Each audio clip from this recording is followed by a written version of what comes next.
Oh, day, USA.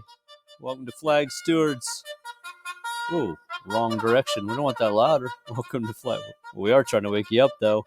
Welcome to Flag Stewards. Be a stud citizen. Reminders from our flag for January 28th of 2021.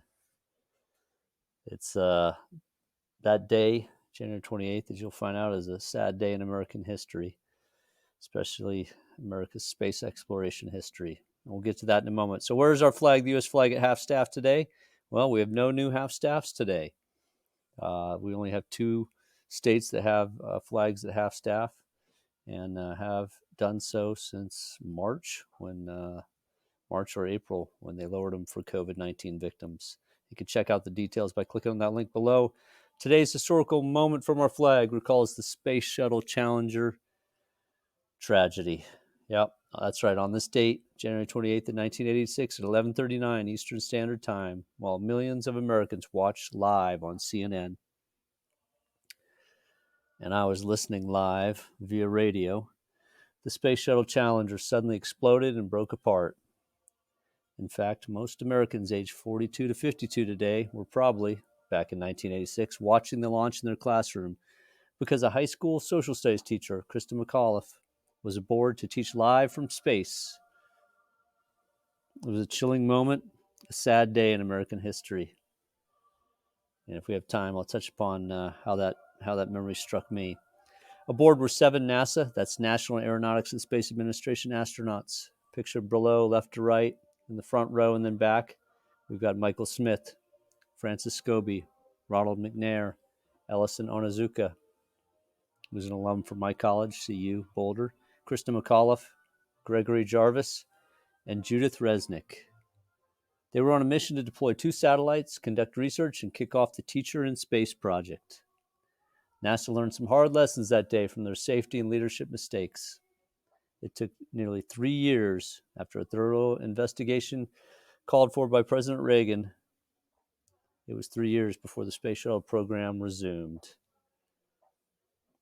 Today's inspirational quote from our flag, as we reflect back upon the tragic loss of the Challenger and her brave crew of heroes who were aboard that fateful day, I'm reminded they truly represented the best of us as they climbed aloft on a plume of propellant gases, reaching for the stars to inspire us who were earthbound.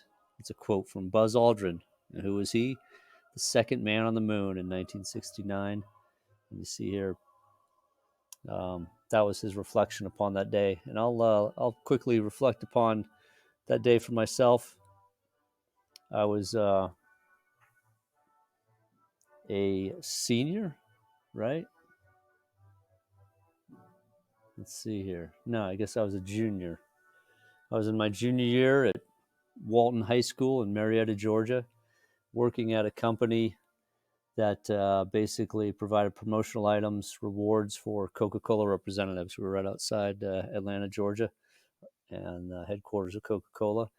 And as I was stocking some boxes of rewards, I heard on the radio just the commotion, just the disbelief, the unbelief, the cries, the screams that the Challenger had blown up. So I literally dropped what I was doing, ran into the main office, told everybody you got to turn on the TV, and saw replays of the event as it happened.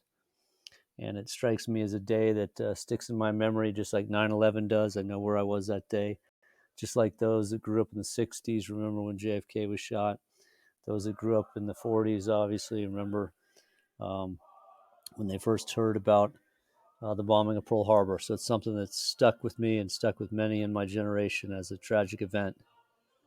And sometimes we have tragedy, and we got to pull together and recite our pledge nonetheless. Students across America, at school or at home, saddened yet inspired by the fearless, dedicated Space Shuttle Challenger crew of 7 astronauts, please unite and recite the pledge.